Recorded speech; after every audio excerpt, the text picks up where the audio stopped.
the growing pains of a small channel, and I am literally everywhere now. So if you're worried, not worried, but I should say if you're wondering where I'm going to go after I lose all the subscribers I have on YouTube, it's going to be everywhere else. So I said last week in this stream that I am like the migrant of an internet migrant, and I will go and be a refugee on whichever sites happen to have freedom of speech. So I'll hop onto any new one that pops up to try to make it easy for people who still want to follow me to kind of keep going, right? Keep following me.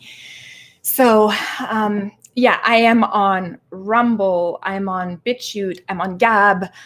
I was on Parler. Is Parler back up? I don't even know if Parler's back up. I'm gonna see if I can see the chat here because I don't see the chat at all. But there's a chat. If Parler is going to be back up, I'm on there too. I just linked everything up that I had on YouTube in Odyssey. So if you're willing to go on there, all my stuff from YouTube is also there. Okay. Perfect. Yes, I see it. Thank you guys for the feedback on that. Yeah, it looks like I had to kill I tried to play music, but it looks like something to do with my YouTube connection. Anyways, so good evening, good morning, wherever you are. Thank you so much for joining, everyone. Let me see who I have. I'm just going to do a few shout outs here. Scott McLean, you've been with me since the start of my channel. This is awesome. Tasaniko, hey, how's it going? Binks and Rita, hello Rita. Sound is wonky, yeah, Binks, thank you. I think it's good now. Woohoo! I'm like a one-person crew with my husband will troubleshoot with me when I need help. So anyways, it's awesome. But this is only my 4th stream, so I'm getting there, and I'm still nervous as heck. I don't know if you can tell. On my first stream, I was so nervous that I was literally out of breath the whole time, and my voice was shaking.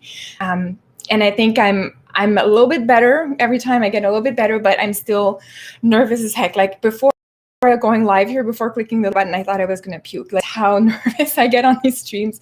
So I appreciate that you're all coming in here and putting up with me. GDR Maker, hey, and David's UK. Oh my gosh, yes, UK. How's it going over there? Not so great, eh? Oh goodness. Son of Rambo, hello. Key Strike, hello. Just gonna do a few more shout outs here to you guys. Victoria, hello Victoria, how are you? Yes, I saw that Amazing Polly's channel was taken down, but I believe Amazing Polly is she on BitChute? I saw her somewhere. I saw her channel somewhere. I'm losing track of where people are because we don't know where we're going to end up, right? It used to be just Twitter and YouTube, and now they're kicking all the people, the conservative, off, and even DLive.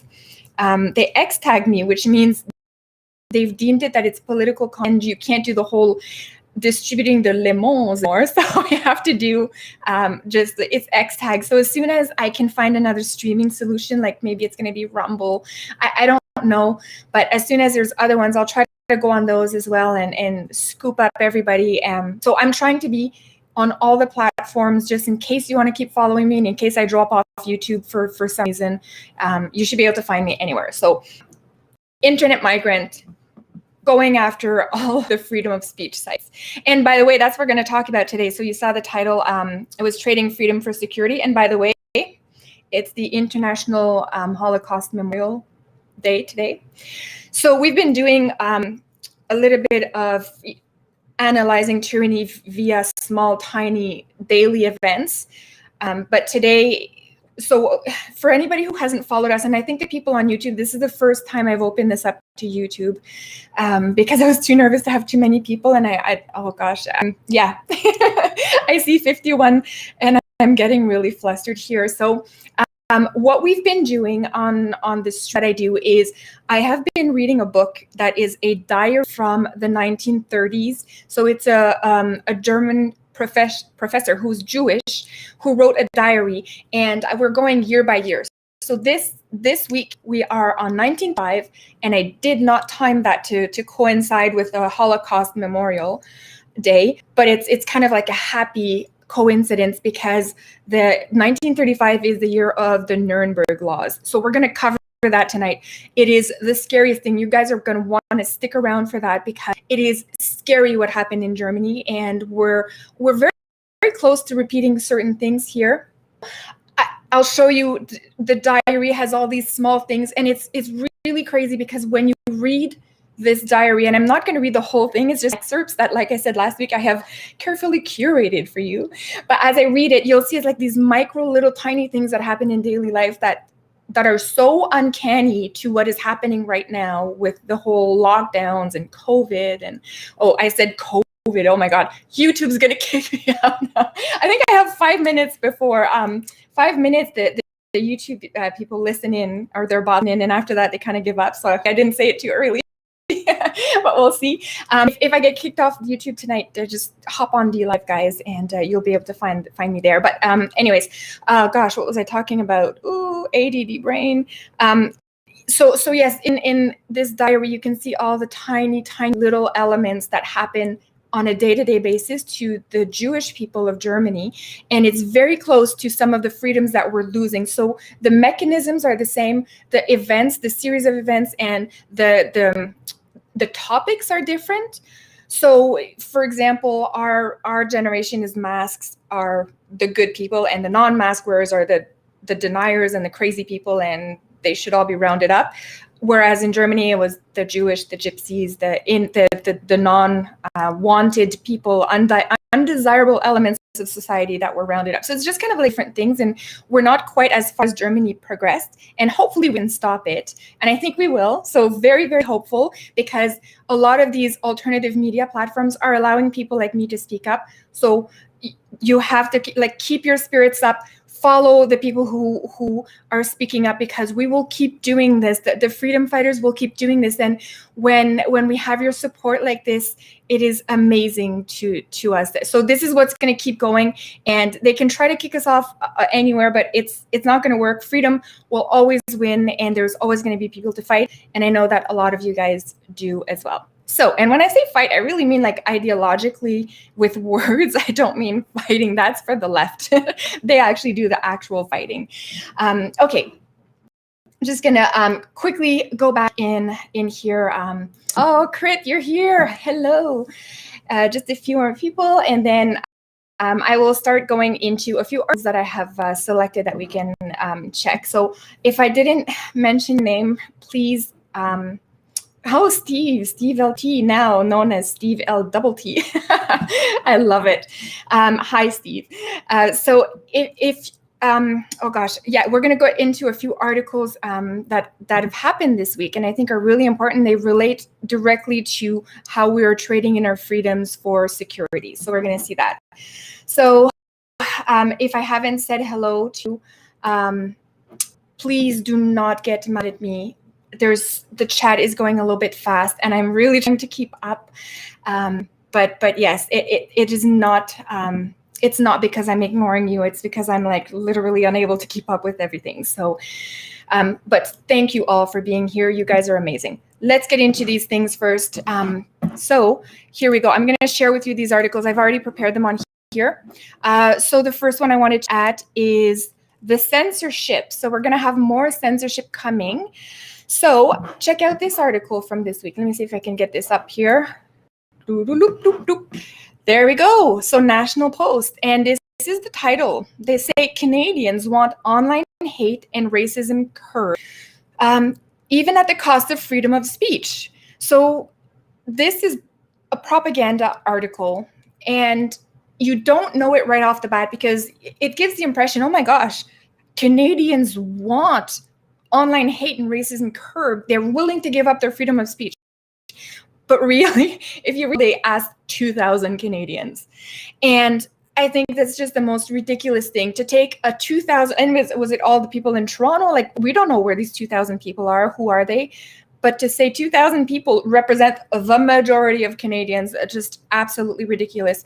Now, in this article, they also claim that it has been an independent study, nothing to do with the government. I don't know how much we can buy it. I think it's a bunch of BS. But anyways, Canadians, yeah, we don't want this. I don't want this. I'm sure many of you don't want this. But yes, so let's check it out just a little bit here. Most Canadians want the government and social media companies to do more to curtail hateful and racist behavior online, even if it diminishes freedom of speech and privacy, according to a national opinion survey. The findings add to fraught debates over free speech censorship. So they're trying to pull the wool over our eyes, trying to give the impression that we want this. And if we say, okay, yeah, Twitter, I want you to be responsible for this. I want the Canadian government to go in and ban people and start to put them in jail if they say something we don't like. The problem with this, and we've seen this before, it starts with big obvious ones, right? The big racist people. But once they've run out of rounding up those people, then it trickles down, and it eventually becomes, they go after. And that's the true danger that I don't think people realize. As soon as you give up your freedom of speech, you're going to be the one that's going to suffer. And if you're willing to give it up because you're like, well, I don't say anything bad online, well, in the future, in 2-3 months from now, as the situation keeps disintegrating and you lose more of your freedom of speech, it won't just be you're not allowed to say certain things. It will also become, this is what you must say. And I'll give you an example of this. And this is from this book that we've been reading on the stream. The German Jew who's narrating all of this, he starts talking about how initially it was only the Nazis that were doing the Nazi salute. But then it became, a bit more people around the government. And then as Hitler gained more and more power, it became the population. And then it became, you're mandated to do the Nazi salute in all universities and all government offices. And if you didn't do it, it became that they'd actually physically take your arm and lift it up. So that is how, and it's a very simple example of the escalation of when you lose your freedoms. So if you're going to lose your freedom today because you think you're okay, you're not saying anything online, well, in the future, you're going to lose your freedom because you didn't say the right thing when you entered the room, or you wore the wrong thing, or you didn't know that you were not allowed to buy certain things on certain days. Those are the end results of loss of freedom of speech. So very important that we don't lose that. Hopefully, we're all going to fight for this. These 2,000 people in here do not represent Canadians. I don't think so. Maybe I'm wrong. Maybe we are the minority, the people who actually want freedom of speech. But anyways, just absolutely ridiculous. And see, they're trying to push more propaganda up my face here. So anyways, they say of those describing their politics as being on the left, 81% say they were more worried about hate speech and racism than limiting freedom of speech. Well, the lefties, the people on the left, well, they're typically communists, the social justice warriors, the lefties, the Antifas of the world, the people who want to control you, right? The BLM, they're all on the left. So those are the ones that want to curtail your freedom of speech because they can control you better. They don't want you saying anything that they don't want you to say. It's a control thing too. And they say that 50% of those describing their politics as being on the right they would do the same. So this is people who have very limited understanding of history, and I'm not faulting people for not understanding history, but even without understanding history, you should know, do not give up your freedom of speech. It is literally what made our country better than a lot of other countries out there who do not have freedom of speech. It's why we're richer. It's why we have a better culture. It's why we're, as Canadians, much better off in a cold country than a lot of other people in the world who have given up their freedom of speech and traded it in for security. And by the way, security is only temporary because eventually you lose both. You lose your security and you've lost your freedom of speech. So it's just a matter of time. So never give up your freedom of speech. All right. Second thing is propaganda. We're going to look at the propaganda. So here, I'm going to give you an example of propaganda. So here's the quarantine breakers held in refugee camps. We've seen it in Germany. We know we have quarantine camps in Canada. There are some of the hotels. This is an example of propaganda. So they're basically trying to get you in a total state of fear so that you don't break it. So I don't know that they're actually refugee camps. Maybe they're using one or two, but it's not like you have an article like this from the New York. This is leftist. This is far left. These are the commies out there trying to get their messages out.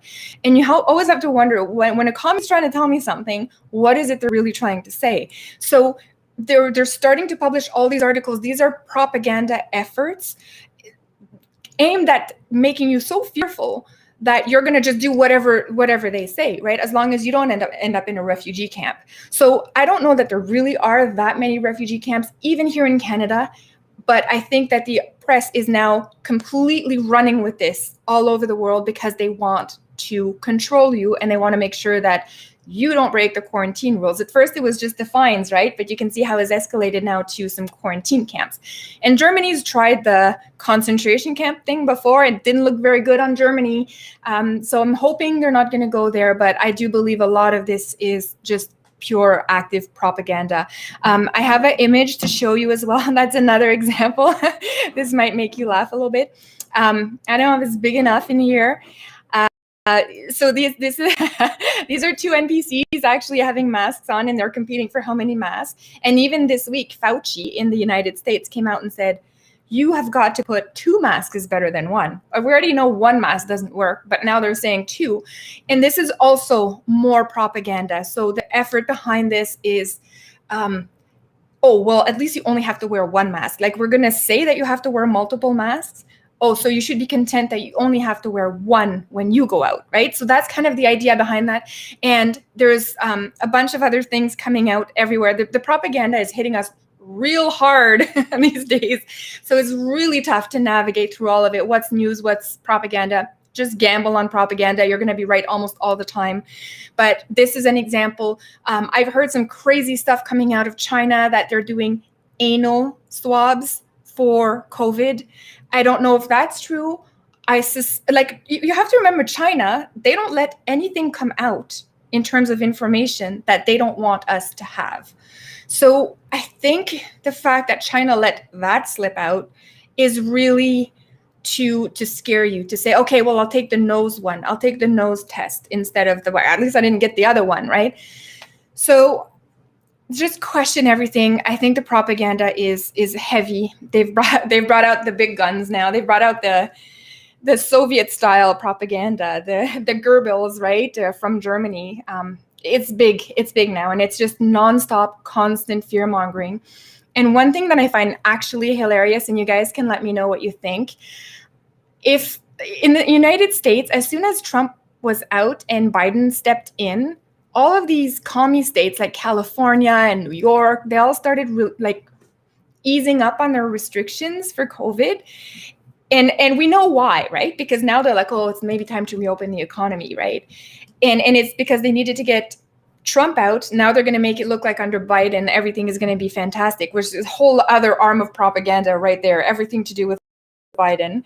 But that I'll do another stream on that one. but yeah, they're actually going after all of the businesses, saying, okay, now you guys can reopen. It's cool. Like, we're chill now, right? Trump's out. We're chill. We can reopen. And I think the United States will start to reopen. But my question is, what's going to happen in Canada? Because Canada, we were kind of following the United States lead on that, because we're like, oh, Trump's so bad, and everything Trump did was really like that, according to the left, was really bad thing. So now Trump's out. How does Canada justify easing the rules? Because we still have the same prime minister, right? The same guy. We didn't have a change in election in our thing. So it's like you can't really do anything. So it's almost like now we're like, oh, we've committed, so we're going to double down and we're going to do even more lockdowns and lock up the schools and extend the lockdown and curfews for another month. Like it's just so funny, because Canada kind of screwed ourselves. Our politicians, they screwed themselves in a corner. and they have nowhere to go because we did not get a Biden up here. So it's going to be very interesting to see what's going to happen in Canada. But speaking of escalating the measures, Trudeau said this week that they're going to introduce new travel restrictions soon. So this article was 2 days ago, one day ago, January 26th, yesterday. So January 26th, these guys came out with an article saying, we're going to restrict stuff soon. See, nerves, guys. Oh, God. Okay. So new travel restrictions. So think about what we have now. We do know that we have a quarantine camp in one of the hotels in Toronto. We know that for a fact. We know that they're forcing people to get the COVID test before they board a plane when they're coming back in the country. I'm not exactly sure what they're doing at land border crossings, so maybe they're going to tighten there. But how do you get more strict measures from already having a quarantine facility where you send people? And this is the scary part, is that you might actually have the quarantine facilities being mandatory for all passengers. So if you're sick, you go to government facility, like kind of like in ET, you know, when they come and grab ET from Elliot's house and they try to bring him into a facility, like that kind of thing. And if you have no symptoms, then you'll just have to be quarantined in those hotels. I don't know if you guys have seen those hotels, but they've basically, it was the Rebel Media, I think, did a video on that. They put plastic, not the Rebel, but whoever's managing this whole process. They put plastic all over the floors, the walls, everywhere. Like it really reminded me of ET when the government's coming to try to take him. It's a bubble of like just plastic, right? And I thought, wow, that's so funny, because now we're going to start hearing about climate change and Trudeau and his stupid ban on plastic straws. Because I'm thinking just one of those hotel lobbies, how many is that? Like 6,000 plastic straws? So you can't have a plastic straw in your drink. But we're going to put the plastic sheeting all over the hotels. And I wonder, like, do they change it every 6 months? Like, when do they change it? I'm guessing it's because they can make it easier to go and spray that stuff. But it's just so ironic to me that we're being pushed this climate change agenda at the same time that we're mass producing masks, mass producing plastic sheets to put them in hotels to have quarantine facilities, mass producing PPE garb for all of the medical professionals. It's just, but yet don't use your plastics. Look, you had a plastic straw today. You are causing climate change. I just can't even deal with all that. Like, it's just too many contradiction stories, and my brain does not process that well. So anyways, okay. So that is it for the articles that I saw. So yeah, if you have more travel restrictions than we already have, it's going to be more loss of freedom, and it's mostly going to be freedom of will and body autonomy, freedom of movement, that kind of thing, which is to me really scary. Freedom of speech is already kind of attacked. So just watch out for that and recognize the massive amounts of propaganda being thrown your way these days. It's just absolutely unbelievable. Okay, I'm going to stop sharing the screen here and go back in here. Perfect. Okay, so we can get into this book here now. The Nuremberg laws. That is 1935 in a nutshell in Germany. So just as a quick recap for this, I have, this is the book. I can never tell if you guys can see it the right way, but it's called I Will Bear Witness. So every time I get this book and I start reading, I have to remind myself to tell you guys what book I'm reading from. But I think what I'm going to do first today is I'm going to read a couple excerpts from 1935. And after that, we will take a look at the Nuremberg laws, because those laws are pure insanity. And imagine if this happened here. It might. I mean, it won't be exactly the same, but it might happen here. But you can see where we're headed with this. It's just scary stuff. And anyway, so stay with me till the end. How much time do we have left? We have 40 minutes. I hope that you guys stay with me as we go through this.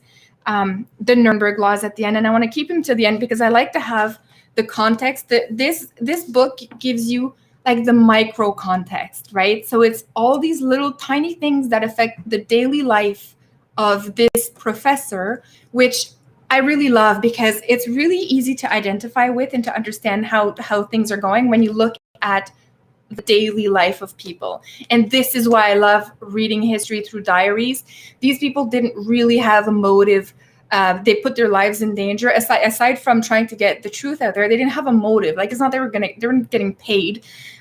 They weren't being commissioned to do this. They literally did it because they were afraid of what was happening and they wanted to document it. And a lot of these diaries have been found in like really weird, like underneath the deck boards, like floorboards, or in attics or behind walls. So it's really, really interesting. And there's only for Germany, there's only about 220 diaries that we know of. I don't know if there's any diaries from the USSR, because that would be super interesting. Guys, if you know of a diary from the USSR that has now been translated, let me know about it, because I would love to read that.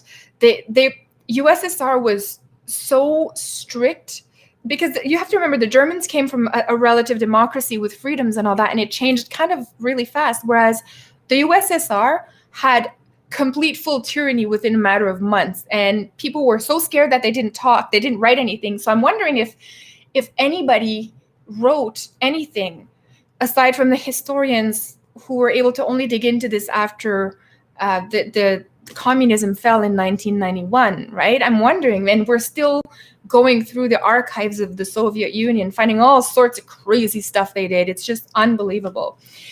Yes, I read the Gulag Archipelago. That is a scary book, and I've read, so Gulag Archipelago, the most famous book of, and you're right, it is a diary. That's so true, Binks. But so the Gulag Archipelago,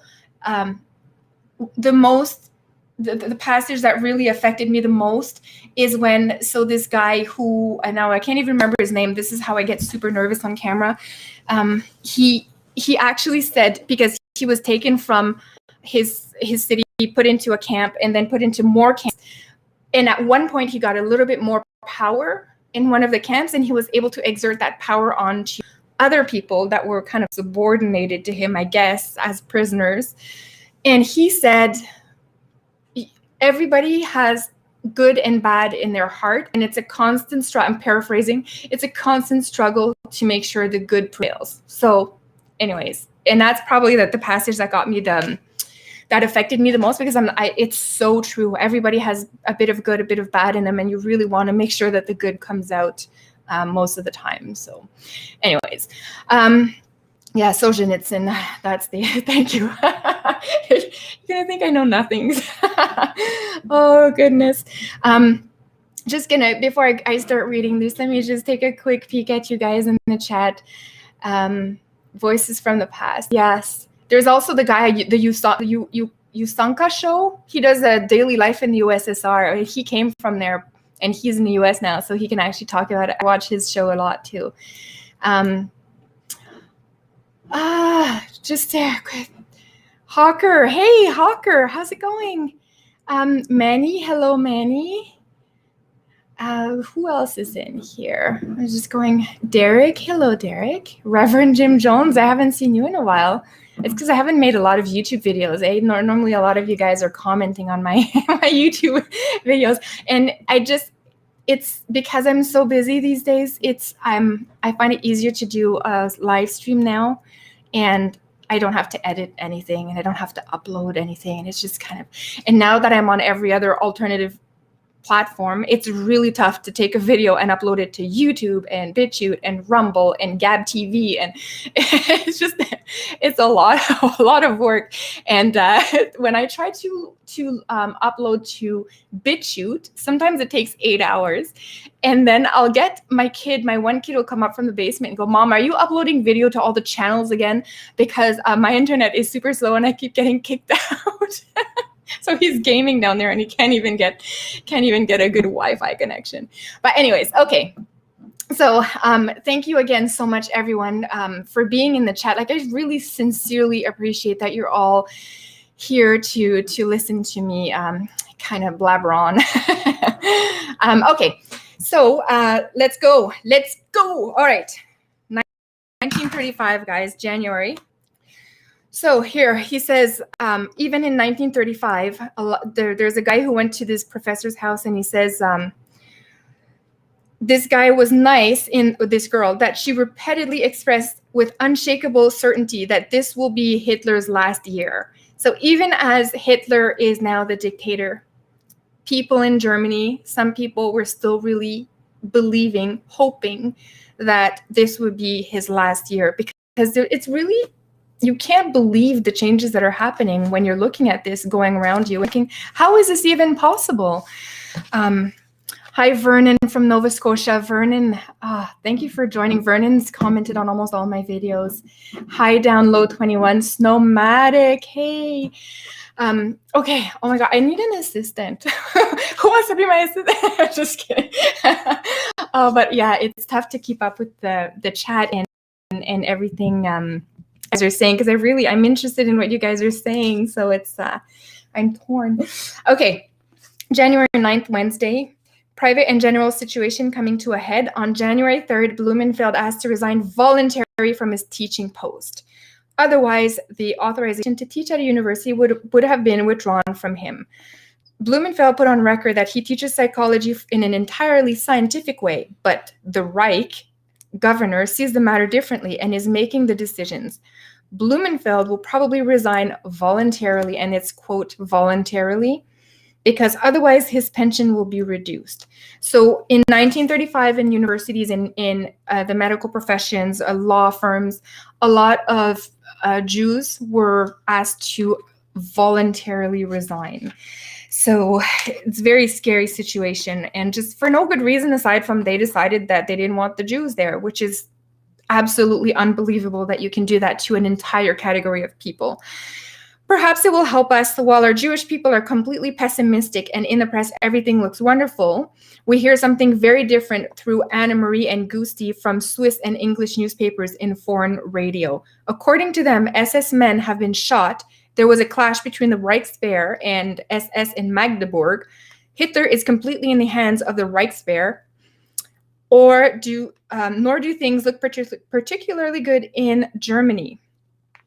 So when they talk about the Reichswehr, that's before the Wehrmacht.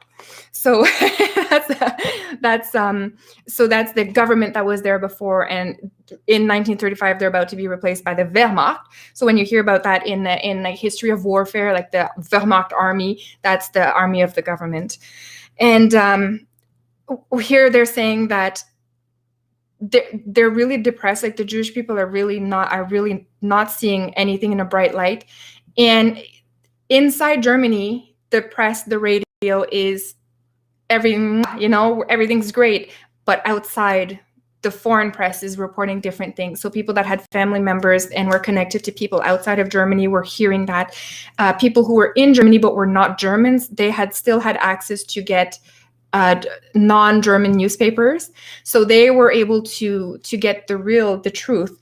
And when he talks about they heard that as people had been shot. What he's referring to in here is the Night of the Not Long Knives, which we covered last week in 1934, right? Which is when the SS killed not all, but about 400 of the SA people. So they didn't know really what had happened then. And this was all archived by the Germans. We only found out about it when 1945, when the war ended, and we were able to see what the Germans really did. So this is what is going on.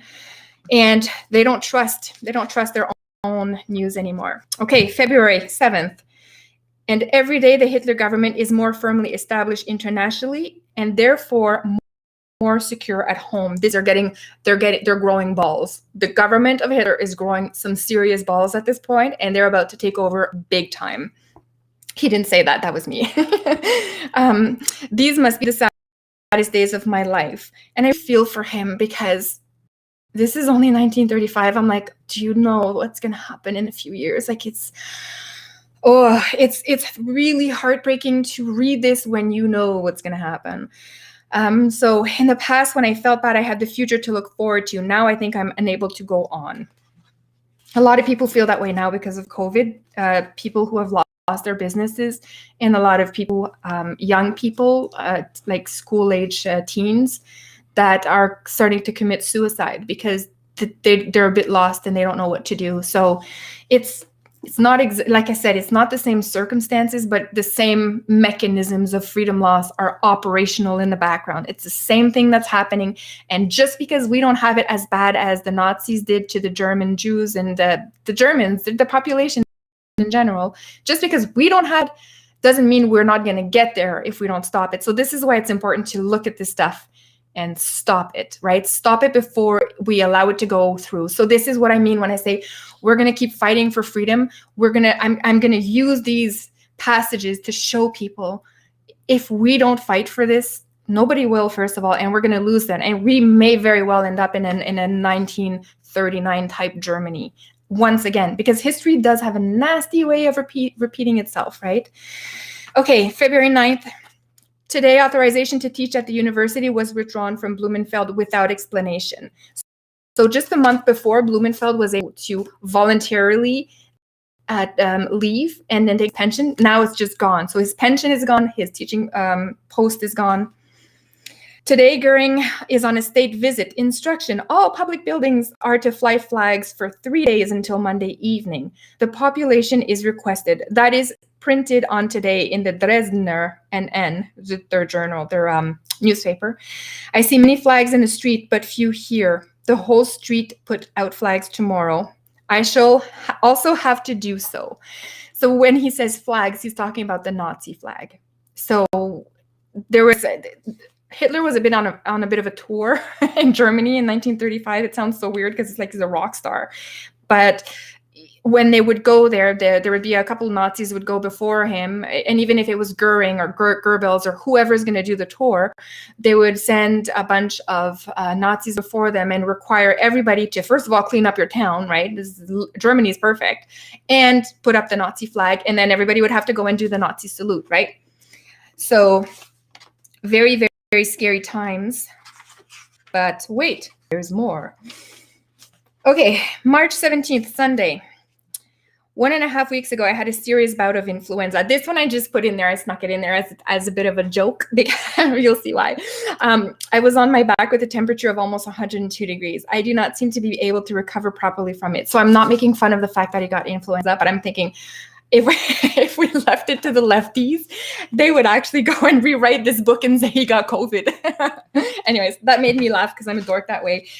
So I thought I would share that with you. So it's not really an important one, but anyways. Okay.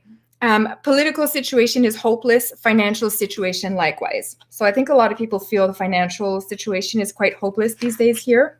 And I would have to agree. If you've lost your business, not good. So anyways, let's keep going. This is midday of June 11th. So since June 1st, we have not read a newspaper. The dispatches, which one sees put up in town, just do as well. It's all the same lies anyways. And this is to show you this guy, 1935, is realizing that everything printed in the papers that he has access to is a complete lie. So what's the point? What's the point of reading anything anymore? And when you look at places like Twitter now, and Facebook is another example, because they are banning and removing content that opposes their views, it's kind of become an echo chamber. And if you don't fit within that, you're considered to be you're kicked out, you're banned. You're considered to be a threat to that. They won't say you're a threat, but that's what you are essentially, and they will kick you out of Twitter. And then this is why these alternative platforms are growing, because at least in our age, and this is what gives me hope, in 1935, unless you're able to start publishing your own newspaper and are gutsy enough to do it, it's really tough to get any dissident voices out there. Whereas with us, because we have all these alternative platforms, I find we have a much better shot at getting freedom in the open, saving our freedom, saving democracies, saving the way of the West. We have a much better way of doing that now, because they can ban me from Twitter, but I'm able to go and join Gab and Parler. And they can ban me from YouTube, but I can go and go stream somewhere else, right? Hence the internet migrant here, refugee of free speech. So this is what gives me hope in a way. And I think it's like, I know there's been a lot of Q bashing and all that stuff. And let me just say something about Q, because a lot of people have asked me, what do you think about Q? First of all, I have no idea what that stuff's about. Like, the whole time I never understood it. And I always thought I must be a little bit too dumb to be part of this whole Q thing, because I can't talk in code. Like, I need straight up normal words, like not like throw a whole bunch of different words in a sentence and read a pattern from that. And the pattern, like, I can't deal with that stuff. So I've never been, not that I've never been a fan of Q. I never understood how you can navigate through it. So I've ignored it the whole time. I just didn't understand what it meant. I had no idea, right? And I guess it's paid well, because apparently it's kind of, a lot of people that I follow and respect, they've been saying it did turn out to be a bit of a sham, and it gives hope to people. I've heard that a lot in the last few weeks, and that's long-winded answer to say why I was Q gave hope to people. I think that we need to find hope in more tangible ways. And I think the tangible way now is we have all these alternative medias that we can go on. And if we need to start printing newspapers again, we can do that. But it's so much easier now, because we can keep the dissident voices alive, and then you won't have to do to have these echo chambers, right? They keep saying there's echo chambers of the right, but that's also propaganda and lies, because the echo chamber is the communism that is heavily infiltrated the platforms of Twitter, Facebook, and now, unfortunately, YouTube. So DLive, I just want DLive to give me my lemons back. I don't know why they took that off. Just because I make political content. Come on. Okay. All right. This is August 35. I am German, forever a German nationalist. Nazis would not concede that. The Nazis are un-German. This is what he's one of the professors is saying to this guy. And that was on July 17th. We felt ill all the day on the 18th.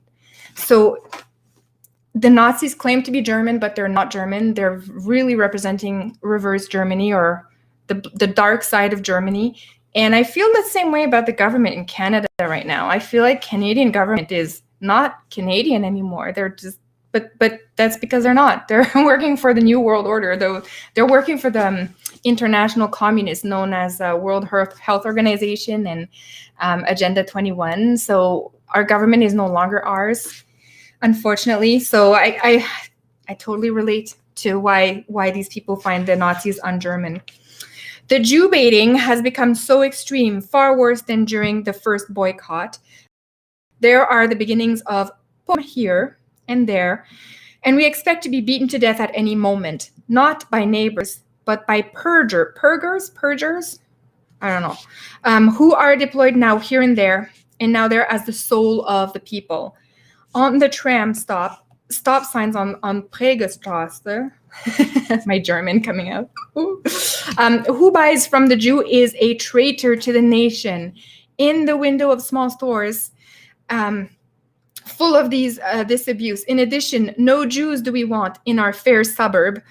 The Stürmer, that's another newspaper, everywhere with the most ghastly race defilement stories, wild speeches by Goebbels, acts of violence in many different places, almost as wild against political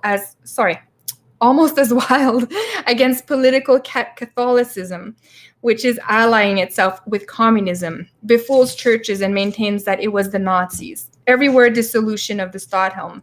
The feeling stronger every day for weeks now. It cannot go on like this much longer, and yet it does go on and on. So 1935, it took Hitler 2 years to get to that point. 2 years. It's unbelievable.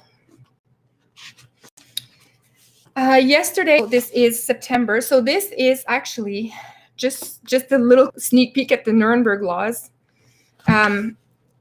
September 15th is when they went into effect. So this is September 16th, which is 1 day later. Now you have to remember they didn't have like super fast media back then. So this is probably going to take them a while to figure out what the Nuremberg laws are. It gets deployed fast, but I don't think the next day they would have known. But Yesterday, there was a traffic jam on Pragerstrasse.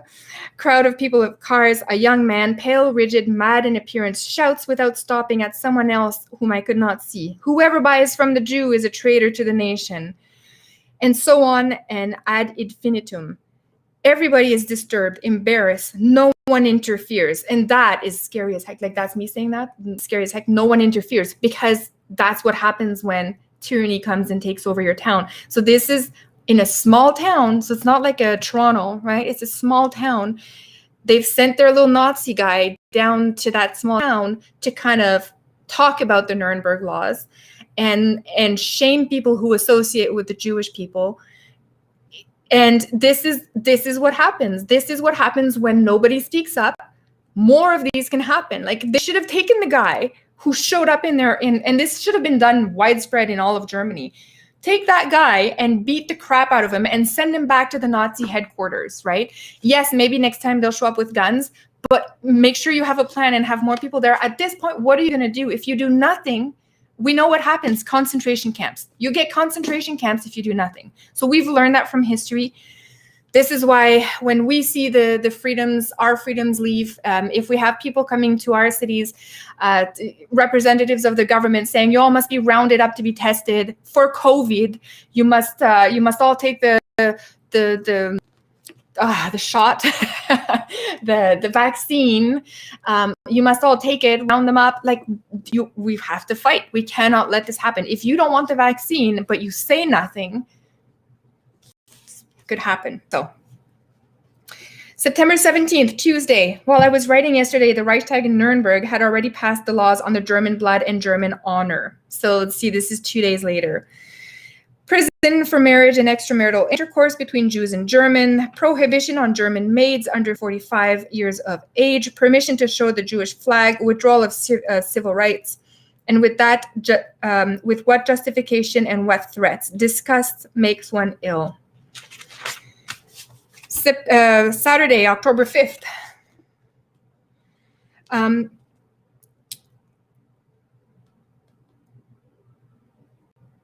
Yes, this is the part where I was telling you guys about the arms being raised in force. So this is a cashier, and they're saying here that even if you do not belong to the party, everybody must raise the arm to do the Nazi salute.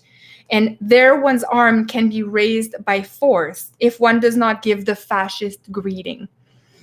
So and this is like these tiny little bits of information that you pick up from diaries that you just don't get in history books, right? Like, you would never know that the cashier is just standing in her store and now being forced to do the Nazi salute, because history books always talk about the war, or like the tanks of Germany or whatever, right? Like, it's always like big general things. And I know, because that's what I studied. And this is why I'm so fascinated by this, because this is legit, real, everyday people just like you and I who have gone through this and are reporting back to us. It's essentially a warning. This book and books like it are a blessing to us, because we can learn from this and not fall into the same pitfalls, traps, whatever, whatever that they all fell into.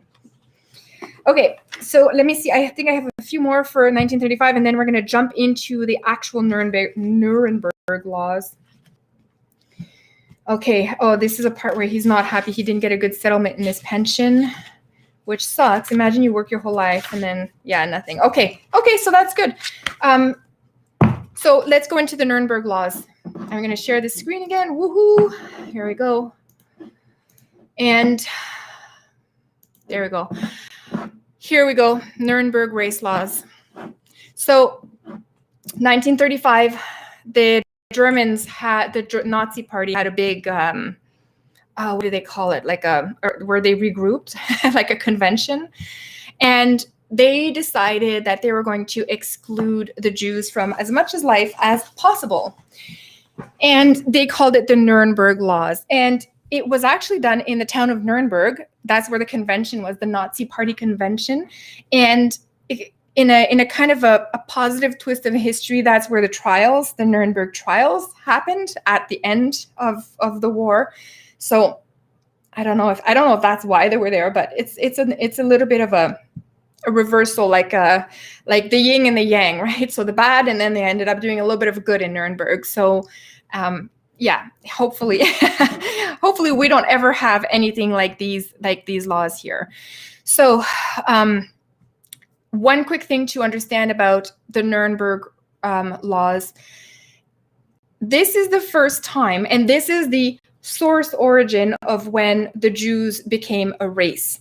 The Nazis made that up. They were not a race before. Before that, the Jews were part of a religion, right? So they were all like, when you say the Jewish people, is because they believed in a religion, Judaism, but the Nuremberg race laws made the Jews into a category of, and it was defined by blood. So it was no longer defined by what you believe in, it was defined by blood. And so the Jews, the Nazis said, if you have I think, is it 3 grandparents? Let me see. I think we'll get to this one here.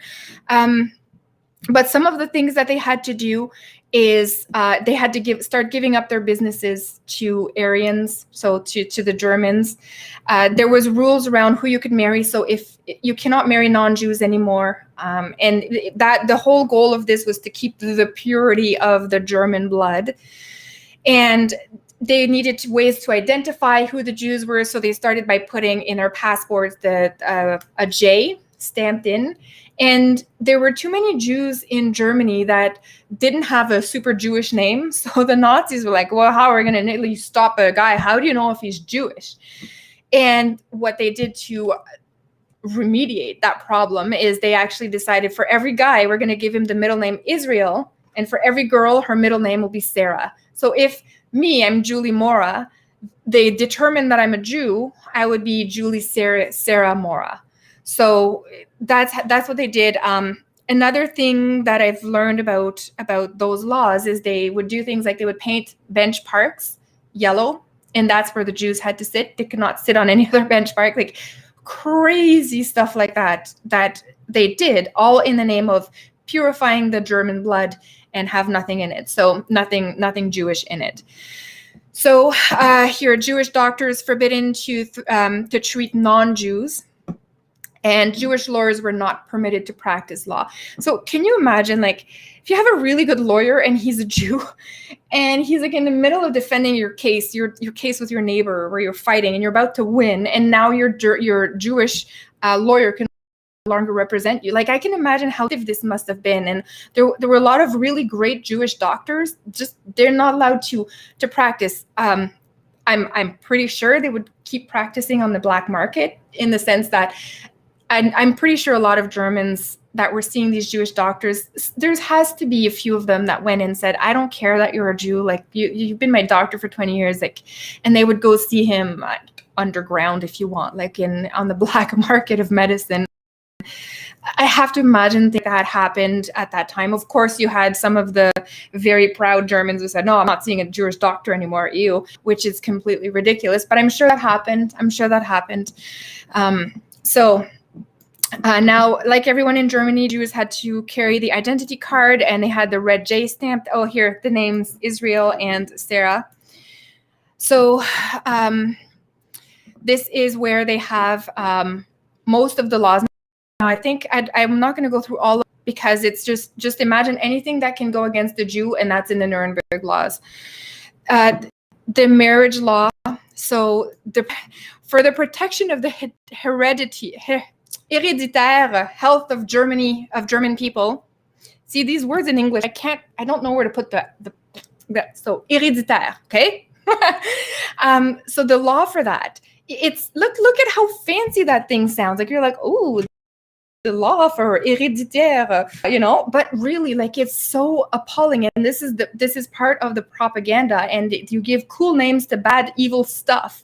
And this is still happening today. Like the vaccine, like they're going to call it some kind of they're going to find a really cool name for the vaccine campaigns they're going to do. And they're going to make it sound, oh, yeah, it's a vaccine campaign. The vaccine for the protection of the Canadian offspring, or something like that, right? Like, whatever they're going to say. And they're going to make it sound great. But really, like, you have to remember, if you're being forced to take the vaccine, it's a loss of your freedom. Just like these people lost their freedom for purely having a Jewish grandfather, right? So I can't remember what the rule was. If you have one grandparent that is Jew, that you're considered to be Jewish. I think so. So you had to prove that you had no grandparents that were Jewish, or one, and you were okay, because they considered the blood to be diluted. I'm serious. This is the Nazi thinking. They're considering the blood to be diluted enough if you only have one grandparent that's Jewish. But if you have more than that, so 2, 3, or 4, Jewish automatically, right? So they have to get all prospective marriage partners to obtain from the public health authorities certificate of fitness to marry. So I read this and I think, what about 10 years from now, if to deal with this COVID stuff, which will mutate and become COVID-21, COVID-22, COVID-23, they'll say, if you want a marriage certificate, you have to see the public health authority and prove that your vaccinations are up to date, or else we won't let you get married. Like, it's not that crazy to think about. It's not that far off, right? It happened before. What do you say, that the 1930 people were completely different? No, they're the same. The same evil people are amongst our society today. And if they're in power and throw this kind of garbage at us, well, that's what could happen, right? So such certificate are refused to those suffering from héréditaire illness. I refuse to say that word in English. Les maladies héréditaires. See how better French sounds. French. And contagious diseases in those attempting to marry in violation of the Nuremberg laws. November 14th, 1935, extended to other groups. So the first supplemental decree of the Nuremberg laws extend the prohibition on marriage or sexual relations between people who could not produce racially suspect offspring. Who could produce racially suspect? So if like you're questionable, if you're sus, bro, you can't get married, right? It's just absolutely insane. A week later, the Minister of the Interior interprets this to mean relations between those of German or related blood and gypsies, black people, or their offspring. So just absolute insanity. And the Nuremberg laws, like, there's a whole thing here. This is where you see bloodlines. I don't know if you guys can see it because the picture's not great, but it shows you, yes, here we go. I think this is the one grandparent. They consider you to be here in the middle, half Jew. So by the time you have kids, they're a quarter Jew, and their kids are an eighth Jew. So you can purify. If you marry an Aryan, German, blue-haired bombshell, blue-haired. No, the blue-haired bombshells do not exist. I'm sorry. Blue-eyed, blonde-hair bombshell. Then you're considered to be okay. See this little cross? This is like good to go. Nazi approved, not Nazi stamped. You got the Nazi stamp on your marriage right there. But you had to prove it, right? This is the most perfect scenario, the Deutsche Blutger, so the German blood. So here you have everybody German, and you're perfect. And here, if you marry, it's kind of questionable, right? And this is where you run into some problems, because no matter what you do in this scenario, you had two grandparents that were Jewish. There's nothing you can do to your bloodline, according to Nazis, to fix it. You're screwed. So these are the kinds of people that, if you couldn't prove that, they end up in a few years from now, from 1935, being rounded up and sent over to the camps. So this is what happens, right? And this, like, look at this, all black, dark stuff. Like, look at these people, all Jewish, directly to the camp, on the train, directly to the concentration camp. And we're going to see, as this book progresses, what happens. It really does get incredibly scary for the Jewish people. But I doubt this will happen again exactly in this way, but I really can make the connection between some of the rules that are starting to be in place now. It's happening in Canada, it's happening in the US, it's happening across Europe, but some of these COVID rules that are started to be put in place. And the vaccine rules are the ones that scare me the most. I think the mask one I hated. I just don't want to comply. Not because I'm an anti-masker, as they say, just because I've read on that and I've made my own decision that the science that I have read does not indicate that a mask actually works. So I would like to live in a society where I can choose to wear the mask or not, but I don't. I have to wear the mask. If I go out in society, I have to wear it, right? If people want to go to their job, they have to wear it. You have to go to Costco, you have to wear it, right? And this is one of the freedoms we've lost. We don't even have the freedom anymore right now in the name of a disease that really doesn't kill very many people at all, despite the propaganda. We have to lose that body autonomy. I don't even have a choice anymore.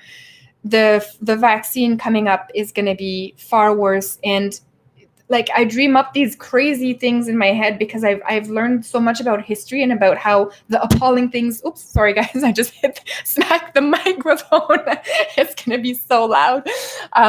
But because of all these crazy things happening that people have done to other people in the past, I was thinking the other day, maybe they're going to, in the vaccine for people who don't want it, will be forced on them, but forced in the way of a jab. You know, it won't be like a jab. I bet you they're going to do something like they're going to come up with an aerosolized version that they're going to get people into a room and just, you know, aerosolize everybody. And then you've gotten the vaccine, even if you didn't want it, right? So there could very well be some crazy, crazy things like that happen in the future very soon, actually. I wouldn't put it past them. It's very scary to think about all these things. But anyways, so there we are, guys. 1935 is done. You're going to want to join me next week for 1936 because it is the Olympics in Germany, and all the crazy stuff that Hitler and his SS did around that to hide it from the international community is mind-blowing. So you're going to want to be there for that because as they're targeting more Jews, they're also trying to cover it up in front of the international. So anyways, I don't want to give up too much, but please join me next week if you have some time. I'll do the same thing. I'll find a few articles that have come up during the week. We'll cover that first, and then we'll spend the latter part of the stream on this book. But I will just take a quick peek at the chat, and then I will let you all go just to see. If you guys also want me to talk about something specific, please feel free to put it in here, and I will try to get to it. But yeah, so thank you, everyone. So I'm just going to call out a few people that I see here. Snowmatic, thank you so much for being there tonight. Electrical Existence, hello. I don't know if we've interacted before, but thank you.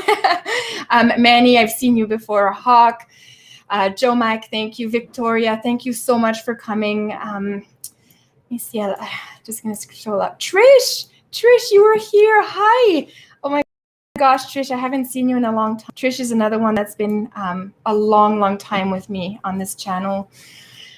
Sovereign Individual, Saint Jean, you are also a long time viewer of my channel. Thanks for stopping by tonight. I hope I didn't disappoint. Saint Jean is used to my normal videos. So anyways, Sin City, I've seen you as well before, so thanks for coming over. And Dodge Shadow, thank you. Let me see who else is in here. There's a lot of you guys. You guys are really amazing. Tommy Gun, how's it going? I say that and nobody can reply. So I'm just like going, how's it going? How's it going? I must sound absolutely insane. Rage was here. Hi, Rage. Fairy Magic, Global Dom. I almost read that as Snowball. But yeah, so yes, Derek, I've seen you before. DS, D Smith for Christ, hello. All right, guys, I'm almost done. I just want to give a quick shout out to everybody that's been able to join. You can feel free to disconnect if this is super boring. But yes, okay, I think that's pretty much it. Oak Scissor, I don't know if you're still there, but thanks for coming over. See, next time I'm going to try to do these outros with music, which is what I tried to do today, but it sucked big time because YouTube kind of interfered. I don't know. There's got to be a way. But anyways, okay, guys, thank you so much for joining tonight. Really appreciate it. I love you all. Mwah. Big kisses out there. Stay strong. Keep fighting for freedom. We're going to win this battle. All right, guys. See you next week.